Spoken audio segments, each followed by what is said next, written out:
Temos as nossas contas públicas de novo num déficit, portanto, no vermelho, ao registrar um déficit orçamental de 0,2% no primeiro trimestre do ano.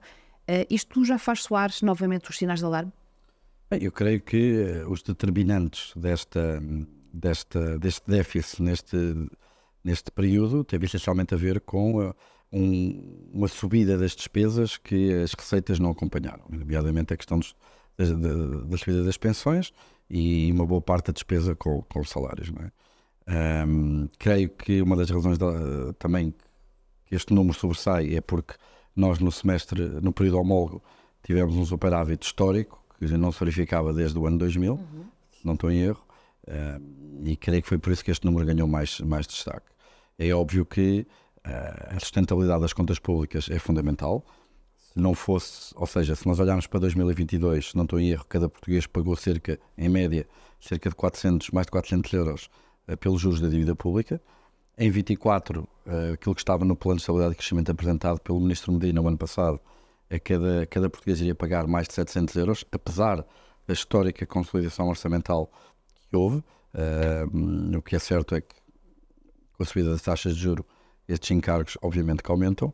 É preciso ser vigilante, é preciso assegurar que de facto Portugal continua na sua trajetória de contenção da dívida, principalmente numa era em que os juros estão tão elevados.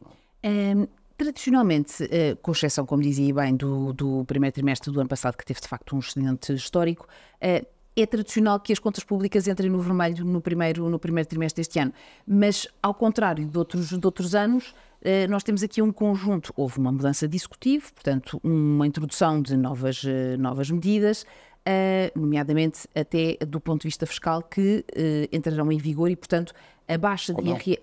Ou não, também é verdade, sim. Já lá vamos analisar essa questão da política, mas de facto estamos aqui perante IVA da luz, portagens, há um conjunto, a valorização da carreira dos professores, é tudo um acréscimo de despesa pública. A evolução do tempo. Do tempo de serviço dos professores e sem medidas de acréscimo de receita. Acha que é possível, de facto, manter a expectativa de que o ano terminará com um excedente orçamental de 0,3%, como o Executivo antecipa? Eu creio que uma boa parte disso vai ser um bocadinho o desempenho da economia, não é? A receita fiscal cresce e varia muito com o nível de atividade económica, como é óbvio, pelos instrumentos, pelos principais itens de receita que o Estado tem. Ser possível é sempre... Vamos ver se é preciso algum tipo de medida compensatória. Eu creio que a filosofia deste governo era um pouco desonerar as taxas, alargando a base tributária. Ou seja, reduzindo talvez um número que, se calhar, no contexto português, é a minha opinião, é demasiado alargado, de benefícios e isenções, que tornam, por um lado, todo o sistema fiscal muito mais complexo e muito mais custoso de gerir também para o contribuinte, e ao fazê-lo também, ao diminuir todas essas possibilidades, todas essas combinações de isenções, também contribui para um aumento da base fiscal, não é? Ou seja, para um aumento do número de empresas que efetivamente pagam, o número de pessoas que pagam impostos. Creio que seria um bocadinho essa a estratégia do governo. Vamos ver se vai chegar a bom porto. Vai ser muito ditada por aquilo que será a dinâmica da economia, não é?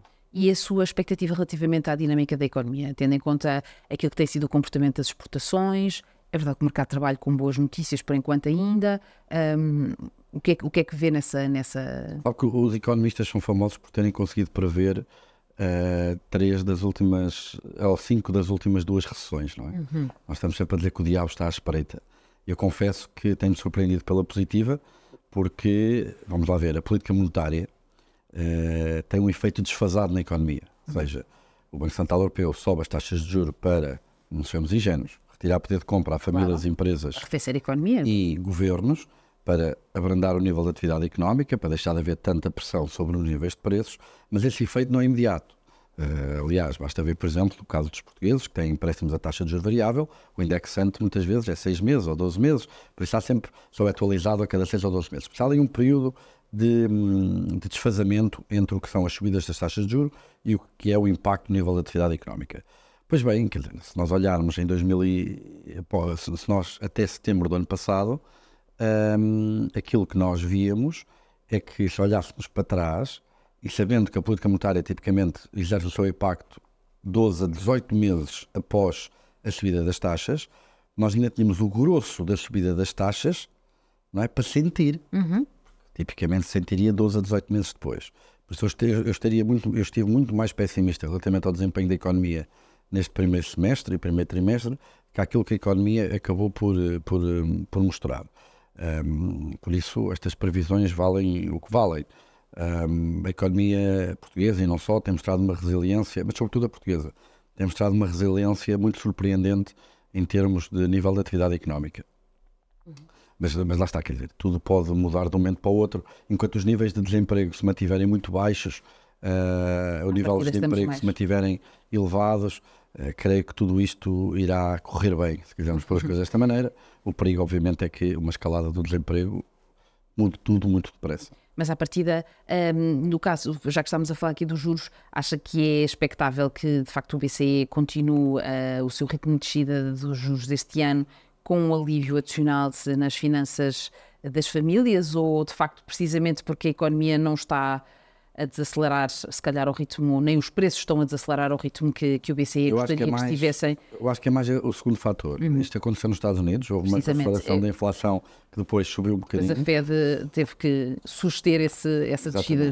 Tivemos também na Europa, os últimos números também já foi uma estabilização da inflação ainda assim a um nível acima daquilo que é o objetivo do Banco Central Europeu, que são os 2% a 2 anos, a médio prazo. Toda esta discussão é complexa porque ela assenta numa coisa que os economistas chamam de taxa de juros natural. É a taxa de juros em que a inflação é estável. Não é? É a taxa de juros de longo prazo e que reflete características fundamentais das economias. No fundo, qual é o retorno que a economia dá ao investimento. Não é? E por isso a pergunta tem que ser: o que é que aconteceu à taxa de juros natural? Será que ela subiu? Será que ela desceu? Será que ela é diferente de 2019? O que é que aconteceu à taxa de juros natural? E há indicadores, quer para um lado, quer para o outro, de que a taxa de juros natural terá mudado. Por um lado, o facto de que o Sudeste Asiático está a procurar muito menos títulos de dívida, muito menos poupança na Europa, está a injetar muito menos dinheiro naquilo que é a dívida europeia e a dívida americana, pode trazer aqui uma subida daquilo que é a taxa de juros natural. Porquê? Porque, havendo menos procura de títulos, os títulos que são emitidos têm que pagar um retorno maior para conseguirem ser vendidos. Não é? Esse é um fator.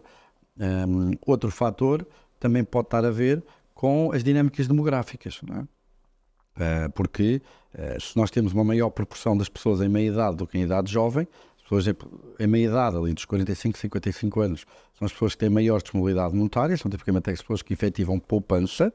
As pessoas mais jovens, ali entre os 20 e os 45, são aquelas que pedem emprestado.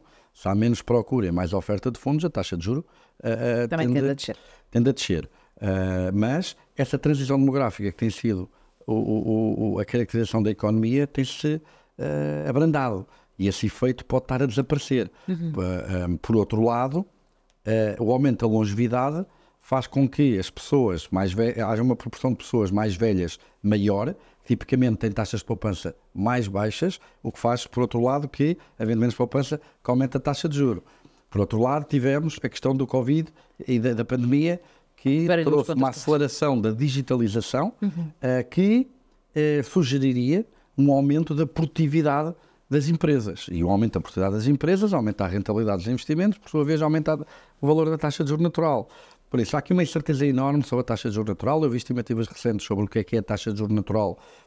O consenso é que terá subido cerca de 1%, teria estado terreno negativo até à pandemia e que agora estará cerca de 0,5% ou perto disso, o que faz com que a taxa de juros do Banco Central Europeu irá mudar até que chegue a um ponto em que a taxa de juros natural seja neutra em termos de inflação. Sim. E isso traduz como? Quando para o investidor for indiferente, uma vez ajustado ao risco, claro, investir nos mercados financeiros, às taxas de juros que estão prevalentes, ou investir na economia real. Porque se não houver esse equilíbrio, ou há um grande fluxo financeiro para a economia real que vai aquecer a economia, vai subir a inflação, ou é o inverso. As pessoas não querem investir na economia real e metem tudo no banco a rede de juros, o que depois faz com que haja descida da inflação. A algures estará uma taxa de juros nominal do Banco Central Europeu que irá estabilizar a inflação nos 2% relativamente à taxa de juros natural. E é este jogo da palpadelas às escuras que o Banco Central tem que fazer, porque a taxa de juros natural é uma construção teórica abstrata dos economistas.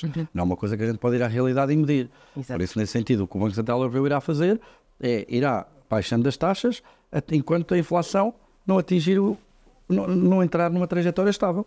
E creio que será essa guardar os sinais. Mas que existe um consenso que o nível da taxa de juro do Banco Central Europeu, que dará uma taxa de inflação estável nos 2%, é mais elevada que qualquer antes da pandemia.